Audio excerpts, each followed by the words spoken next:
I'm just crying at 1.1%.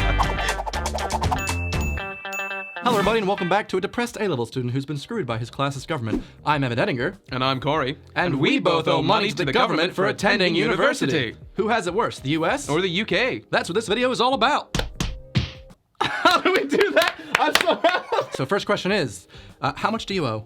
How much do I owe? Yeah. You didn't ask me to check that. I don't know. You don't even know how much you owe? I don't look at it. I don't need to pay it back much. I owe at least over 20 grand. Over 20? Oh, shit. Yeah, over 20 grand. So I owe 100. Oh, Jesus. So we both owe a significant portion of money. That's basically what I wanted to find out. I'm not paying it back, man. I don't know. Cool. What is the average cost of tuition, room and board, everything for, what you got, like 3 years for bachelor's over here? Oh, yeah, so 3 years in England, 4 years in Scotland, but Scotland's free, so it doesn't matter. All right. No, so it's 3 years, 9 grand a year. It's about 9,250, I think. They've just capped it at tuition. Okay. That's what, about 27,750. Yeah, obviously my experience with this isn't the same as every single person in the US's. Just want to make that clear. So for the purpose of this video, I researched what the average price of a 4-year bachelor's degree is in the US. Came to the conclusion that for tuition and room and board, it's $85,000 total. If it's in-state, which I'm being generous about by choosing, because most people do out-of-state, which is nearly triple. But you pay more out of state? Of course we do, yes. But why? The states are a country. They should be friends, shouldn't they? I actually don't. I think it's because the original thing was you're supposed to encourage people to study within state. Like there's many flagship universities within the state that make it so that students can all study. Like, no matter where you are, there's a university nearby. However, because usually out-of-state tuition is 3 times the cost, they usually like to, recruit out of state. Actually, as a quick aside on this, there was an interesting study that was done about the University of Alabama in Tuscaloosa. What percentage of their recruiting do you think was out of state for out of state high schools out of Alabama versus in state? 50-50? Could it be 50-50? It's actually 8% were done in state. What? 92%. 8%? Yes. And, why? Well, 3 times if it's a business, if it's run like a business, even though the flagships universities, which especially for Alabama, it's just for Alabama people. It was made so that, you don't have to travel far, but they don't make as much money. Who wants to go to Alabama? So they recruit, people nearby, clearly, that are recruited. And as another quick aside, because I thought this you'd find interesting, of those 8% of high schools that they actually visited in Alabama, what type of high school do you think they were? Oh, were they like prep high schools, like the ones that you got to spend money for? Well, they were just really white. Oh, that's it. And really rich. Okay, white and rich. Yeah. So it's like, of the states you visited in the state of Alabama, they ignored very specific areas. It's very black in Alabama, isn't it? But they said it was just a coincidence, so it's fine. Yeah. I mean, it's a coincidence. We just went to the places, where where people have money. Where people have money. It's a situation where, annoyingly, we only went to the suburbs. It's not our fault that there are black people there. I just thought that was a really interesting study about how U.S. universities get their money from. There's kind of a similar thing in the UK, to be honest, with in-state and out-of-state.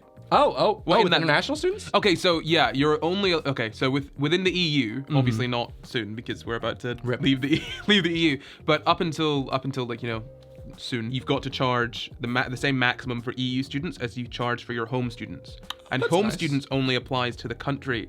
So England, not the UK. country. Yeah, Scotland charges nothing for Scottish people. All right. Yeah, which means that they can't charge EU students. But they do charge English, Welsh, and Northern Irish students. So EU is free in Scotland right now. EU is free in Scotland. But England and Wales and Northern Ireland. No. It's like, no, guys, you gotta pay. I like that. England have got set boundary, about, I think, 9 grand. Yeah, 9 grand a year. English students. And it's the same So it can't go over that. It's the same for everyone in the UK, and it's the same for EU students. Yeah, it can't go over that. But if you're international, it can go anywhere from sort of 10 grand to 40 grand. So what you're saying is, as an American, if I wanted to study abroad in England or anywhere in the UK, it would be much more than 9 grand a year. Oh, yeah, you'd be up to 40. Just like home. Yeah, just like there's no point. It makes you feel like you're at home. There's no point in going anywhere. Actually, I know that a lot of study abroad programs in the States, like it works out cheaper to literally travel to England for an entire semester, study there, and get room and board there when you're not in London than it does to go in your home. So if you wanted to study anywhere in the north in England, it's probably cheaper to do a study abroad. Is it not harder to get student loans for studying abroad though? It's the same loans. Oh. You actually save money. Like I said, your loans are just for the tuition. And because study abroad program is done by the university to be like, get culture, it gives you an opportunity to go out and just try. Oh, very good. Which is quite nice. You should do that. Come study in the UK. Yes. Yeah. As long as if it's cheaper, which like I said, it does work out to be that way most of the time. I mean, it usually does, yeah. But how do you guys get your money? How do we get our money? Like, where does, like, obviously... We go to the government and shake him down. No. I wish. No, As in, like, I've heard there's a bursary. Okay, so the bursary isn't one specific thing. A bursary is like, here's some money that you don't need to pay back, and usually it means so yeah, it's usually like scholarship. Yeah, well, kind of. Well, Financial aid. Financial aid, yeah. Okay, because we also have financial aid, like depending on how rich or poor your family is. My university has a bursary that I just looked at mine, which is UCL, but it's not the same as everywhere. They give you money up until about 40 grand. So if your household income is So both parents have to make a total of under 40 grand. yeah, of under 40 grand. Oh, that's so similar to us as well. I know. So it goes up to about 3 grand you get, but that's only if they earn under about 17 grand total. So it's basically, as a if you're household income. really poor, good. If you're in the middle class, Well, you say good, but 3 grand isn't okay, really. that's a good point. Like, okay, so for no, for You're right, 3 grand is the third, right? Yeah. Well, no. So this isn't to go to student loans. This is just because your student loans are all paid for, as in your tuition is just paid for. Sorry, not your student loan. By the government? Your tuition is basically paid for by the government. Yeah. Oh, If you're a that's- UK student, your tuition is pretty much because the cap okay. is the same as the cap for the loan. Oh, okay. So that's this fair. would just be the bursaries are for maintenance, which so is living and costs. eating and all the other Yeah, stuff. which 3 grand for a year is not. That's no, not enough I don't for the think you UK. can afford to live much of Yeah, London no. life. I don't know if it's like this in the UK, but maintenance loans that we get in the US where, yes, it includes tuition, and then they also give you more for living expenses and eating and stuff. You can spend that on anything. So usually as soon as that day comes and you get your loan money, people buying PS3s back in the day. Yeah, I know people that were using that were getting loans. They were just kind of, if their parents were separated, they would only mention one parent's income. Oh, you can't just mention that in the US. The way that they did it was they said that they lived with one parent, and so that's the household income, because the other parent doesn't have like custody over them. Oh, see, that makes a lot of sense because I lived with one parent when I went to university, and my dad did not help at all financially. However, because he's my dad and hypothetically his money should be supporting me, they considered this family a 2-person household, which meant that I wasn't qualified for any of the, even though my mom's money was not quite enough and I would have been there, they went, oh, your dad could pitch in. No, what? He's not going to. Yeah. He wasn't going to. And so I got kicked out of all the good scholarship bursaries. That's the other way. That was the other way around for someone I knew. So her dad was loaded, like loaded, like worked as a consultant loaded. They didn't say his income because he was separated from her mum, and she got a bunch of bursaries. I can't believe you and can stuff. just decide not to. Well, it's based on whether your parents are divorced or not, and who you live with, I guess. Ah. Yeah. I mean, you shouldn't cheat the system, but you can. I mean, like I said, I wish I could have. That wasn't even cheating the system. That's actually how my situation was. But And people were using those. People were using those to buy like laptops and stuff, which is it's useful. You but, have to pay it back. Well, you don't really. Do No, it. not if it's a bursary. Oh, because that's the financial aid where they just give it to you as a here you go. Yeah. Good job for not having a lot of money, I suppose, right? Well, for us, those scholarships are ones you have to write like essays for about like why America is the greatest country in the world and I deserve this. Dear NRA, please give me $1,000. Oh no, you just need to I did that send for my in- church. I got $1,000 for my church. Oh, that's nice. If you've seen Dear Evan Hansen, it's very similar. Where like your mom just sits in your bed and goes, here's all these essays you can write Yeah, to yeah, make yeah. some money because we can't afford it. So it's not really my the same life. as a scholarship though. It's more like Oh. because the bursary is unlimited. My university gives out as many bursaries as it wants. The bursaries are from the university, not from the government. Wow. So you've got different types. You've got student loans, which come from the government. Okay. So you've got your The tuition. government-backed loans. Yeah. So you've got your tuition loans from the government, and you've also got your maintenance loans from the government. Tuition obviously pays for the university. Maintenance pays for whatever you want to pay for, and then you can get a bursary from your university. Okay, so you got a lot of different sources. It's very similar, I think we have. Yeah. So different universities have got different bursaries, obviously. So we mentioned student loans, the bread and butter of this video. Hypothetically, what types of interests do you guys have? Because we've got multiple options over to choose from in the US. So we don't have options. There's 2 different interest rates you can have, but you don't get to choose which one you get. Is that a good thing or a bad thing? Neither.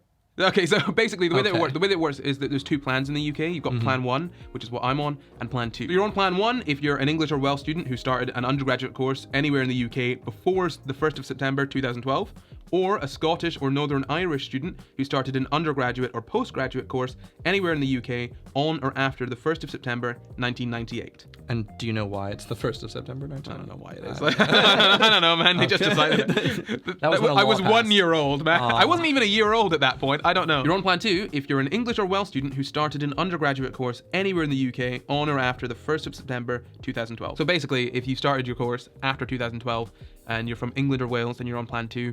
Pretty much everyone else is on Plan 1. Is Plan 1 better? Or? Plan 1 you have to pay back earlier, but the interest rates are lower. So the interest rates for Plan 1 right now is 1.1%. Oh, that's so beautiful. Yeah, it's great. It's great. But also, Oh, God. I'm sorry, I'm just crying at 1.1%. I've got a tear, actually. I had to look this up because I avoid my student loans. I don't like looking at them. I don't want to know how much I owe. It just says on the website that you currently have an interest rate of 1.1%. So I think they can change it whenever they want. Whenever, probably not. There's probably a contract you Oh, yeah, no, I mean, obviously, they'd have to, follow procedure, but I think they can basically change it if need be. If need be. When it probably depends on the state of the economy. I know that a lot of the U.S. is based on that. Personally, yes, I know. I know. So when I went to get my student loans, I went to the university itself, and I had to choose between a fixed or variable rate. The fixed rate, was 6.9%, which is pretty gosh dang high. However, positive, if everything else goes to the crap in the economy, it doesn't go up or down, which is positive. However, so I hope you pick the fix right now. The other one's the variable one, which was lower at the time. It was I think 5.4%, and that can go way higher than 6.9 or way lower depending on the economy. Guess what happened the year after? I signed a fixed loan for 6.9. Crash? The variable went down to 2.4. Oh dear. So I was, and it's one of those things where I clearly signed up for 6.9, and I thought that was the strategic option. Turned out, coincidentally, not. I think there's people that are signing up for loans like this year that are at 3% in the US, and I'm like, that's cool, that's great. Why are they asking teenagers to gamble? Because that's how they make a lot of money. Yeah, but that's awful. You're exploiting teenagers. Well, that's why a lot of times depending on the size of the loan, you do have to get a parent to co-sign it, so that if you aren't able to pay it back, they can come after your parents who do make money. Oh, okay. So, or if you die, they can come after your parents who still owe that money for your degree that the dead child had. Yes. That's not the thing you want if you're at your kid's funeral. Wow. The debt collector's there. Should have had life insurance, or should have not died. It's pretty sad. I know. It's very upsetting. I'm curious. I can't go on. That's horrible. Yeah. Is it the same in the U.S. where, in the U.S., our student loan debt is inescapable no matter what happens? Like I said, even in death, sometimes your parents will get harassed. No matter what happens, it will be with you. Call bankruptcy. They're like, student loan debt's still there. You can't lose it. It actually increases. No, you're good. Okay, so student loans in the UK, they default basically, which kills your credit. Oh, no, not default. No, you don't default on them. That's a different word. No, they get wiped. They get wiped after 30 years. 25 in some cases. So the debt just wipes away. Just gone. You don't owe any more Doesn't student exist. debt. Yeah, and I don't think student loans really count towards your credit. What? Oh wait, no. That's our main thing. No, they can't count towards your credit. Why? Because you don't choose to pay them. They just come out of your salary. Yes. Yeah. I think the way that I've looked up the way that the UK student loan system works is it's even though it grows and it has interest, it doesn't. The amount you pay doesn't change based on how much you owe. Yeah, the way that it works is it's kind of the same as taxes. So I think of it like a tax. Yeah. They're above a certain amount, so about 26 grand for plan 2 and about 17 for plan 1. You only pay 9% on the amount above the sort of limit. 26. So if you earn £100 above the limit, you only pay £9 a month. And if you pay 10 grand over it, you pay £900. Yeah. Extra a year. Extra. Yeah. I mean, and the thing is that that's really not bad. Yeah, it's only the money above that amount. So if you're it's above 17 grand and above 26, it's fine. In terms of when we have to pay them back, it's really heavily pushed on the financial aid website, on the US Fed loan specifically, to do this 10-year plan or a graduated plan where you're expected to pay it all off in 10 years. But because the high interest rate, it means that in order to do that, it just to pay my interest, for instance, let's say I signed up for the 10-year plan currently, I would have to pay, I think, over $1,800 every month to attempt to pay that off, and $1,300 of that is interest. That's how much the interest is. That's disgusting. Which means it's really, it is genuinely not possible to do that unless you are an incredibly high level, top 1% earner. It's just not possible to escape. And that number will keep growing. Or what? Or a celebrity pays for you. Or a celebrity pays for you. Yeah, sure. That'd be great. Someone want to help me out? I owe a lot. And it's really frustrating because there's no way really around it. However, the US does have a very similar system to the UK, which is an income-based or income contingent plan where if you, let's just say, make 30 grand a year, you can sign up, and instead of it being in a 10-year period, they just say, give us 10% or 15% of your stipend over a certain amount. So similar to you guys that have 26K, and it should be fine. And here's the nice part. If you do sign up to this income contingent plan, they do forgive the debt after 25 years for a lot of them. Oh, that's nice. And then you're hit. You know the US likes weapons, right? Oh, God, you told me about this, I think. Yeah, then you hit with the tax bomb. The IRS tax bomb, because if you think about it, all that debt they just wiped away, that's kind of a gift from the government. Very nice of them to give that to you. Very nice Lovely gift. And so you should pay back 20% or 25%, depending on, actually, let's just say I don't pay any of my debt, right? my interest will go up and I'll owe 200 grand of student loans. IRS is like, here you go, 200 grand. That now puts me in one of the upper echelons of the tax brackets, which means my money is now ridiculously highly taxed and I have to pay 23, 40% on that amount. And if I don't, well, then I'm bankrupt again. Also, I don't think you can not. You just have to. I've read reports of like 50-year-old men going like, I'm trying to prepare for the tax bomb that's coming eventually. There's no escaping it if you live in the US. That's horrible. Yes. Nothing happens in the UK. It just goes away quietly. Ours is a gift from our government, who just expect a small gift in return of, for me, £40,000. Or dollars, rather. That's horrible. Yes. No. Like I said, you cannot escape it. They wipe it away. I'm not planning to pay back my student loan. And the government. So in 2019, the government did a sort of study, and it found that only about 30% of people will likely pay back their student loans in full. But you guys are still getting educated, which I think is really nice. Oh yeah, absolutely. I do think the tax system where over 26 grand you slowly paid off works because at least you're giving the money. Yeah.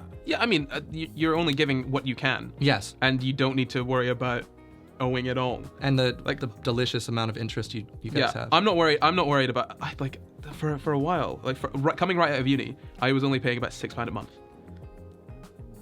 Like, I didn't even notice that I was paying my student loans. I didn't realize. As soon as I finished my degree here, they started expecting me to pay back about $1,200 every single month. I started getting emails, and I just didn't have a way around it until I found out, as a fun fact, if you do live abroad and you no longer live in the US and don't plan to go back to the US, actually, you don't actually have to pay back any of your student loans. Is that because they can't get you here, or because... No, this is a legal thing. It's totally legit. This only works for federally given loans by like US Fed loans by the government, Department of Treasury. You get... You know how you said the government gives you loans? Oh yeah, you get loans from... You can get loans from outside the government. The thing is, the US have a cap on how much they're going to give you loan money-wise. And so usually if you want to go to a private school, or if you are really out of state and it's a lot more expensive, most students get saddled with Sallie Mae or the current company that bought it, which is like evil private loan, where they will call every one of your friends and family every single month and be like, where's the money? So poor people can just stuff it, I guess. Is that what the deal is? Yeah, and you have to constantly reconsolidate. It gets really scary. The way that it works, if you're paying back your US Fed loans, they try and find out, well, if you're doing an income-based model, how much do you make in US dollars? If you live abroad, you are able to apply for, if you watch my tax video, the tax credit, because I'm already paying tax in the UK, and so it comes out to be $0 I make in the US. And so the student loans people go, you make $0?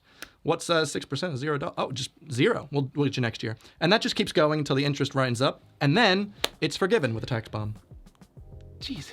However, if I do pay that tax bomb, which is, like I said, 40 grand in like 20 years, that is a little bit like the same exact amount that I actually originally owed in student loans. So hypothetically, that's a fair system. A little bit. I mean, wait, it's 40 grand over 20 years, right? Yeah. So you need to save up, you need to save up quite a bit. Also, to get around that tax bomb, hypothetically, if I didn't have American citizenship because I happened to renounce it, there's nothing they can really do either, hypothetically. Well, it's all hypothetical. Maybe you should renounce your American citizenship. I don't think I would ever renounce for any type of tax or student avoidance purposes, anything like that. If I did, it would just be for political reasons, of course. This is a really weird topic to talk about on video, because there's a huge amount of expats that currently do this process because there's no real way of avoiding the, like I said, you can't avoid US taxes except this one small trick that's literally built into the way that the system works. Good, do it. America really likes putting you in debt, don't they? Yes. If you want to go to university, you got to be in debt for the rest of your life. If you want to get sick, you got to be in debt for the rest of your life. And if you want to do anything, you just got to be in debt, man. That's how it works. I also do feel like it is an indentured servitude, like in the US. It's a little bit, only because you do sign up for this dream of you'll make a lot more money and you can have a new life in the new land of having a college degree, and there's no actual way of possibly paying it back for most 90% of people. Oh no, absolutely. So therefore you're kind of working endlessly to pay back this interest growing loan that will never go away. That's really awful. That's why I said it's like that. I like the UK model because it's kind of, it feels like evil? It feels like it's a tax. Like I took out all these loans for going to university, and everyone did really, unless their parents were loaded and paid for all. Yes. But I didn't need to worry. I was like, yeah, they'll write it off after 30 years. They only take about 9% of my money above the threshold. I'm good. My taxes go up, basically. But how? Yeah, it's like 9% on top, and you're like, well, that pays for the student loans that I got. It sounds a bit fairer. It's not like crazy. You guys don't have to worry about it. Whereas for me, that interest that constantly grows, as much as I just know I can't contribute to it because it's ever growing and will not stop unless I become fabulously wealthy. I feel like whenever this topic comes up, there's always those. I don't know if you've seen this, but whenever an American complains about like, oh, I really don't think this is fair, I shouldn't have to pay, you then have other Americans who have paid off basically going, hey, I had to suffer and I had a horrible time and I think everyone should just because I did too. We should not fix the system. Yeah, I know. I love that mindset because it's just I'm hurt, so you need to be hurt too. Yes, because I was hurt, I think everyone also needs to be. Obviously, it feels to know that if you paid off your student loans and then if we'd elected Bernie Sanders and he'd forgiven everyone's student loans, well, it would have felt a bit bad that you spent the money and no one else had to. But also, that's good for the future of the generations. No, it's not. Like, okay, you'd feel bad, but you shouldn't be mad at the people that are getting it free. You should be mad at the people that made you pay. Yes, that's exactly the situation. America's very good at redirecting where hatred to like the wrong people. UK does that as well, okay? No, the UK does it as well, but okay, just not I mean, America's very good at it. Yeah. So overall, obviously, I'm gonna vote for the UK system as better than the US's in this regard.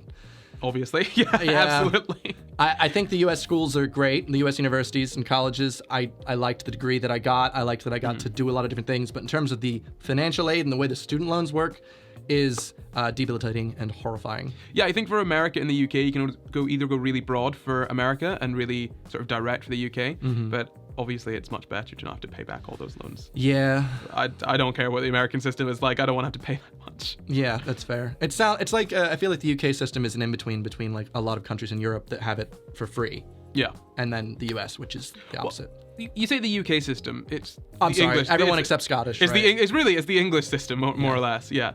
Yeah.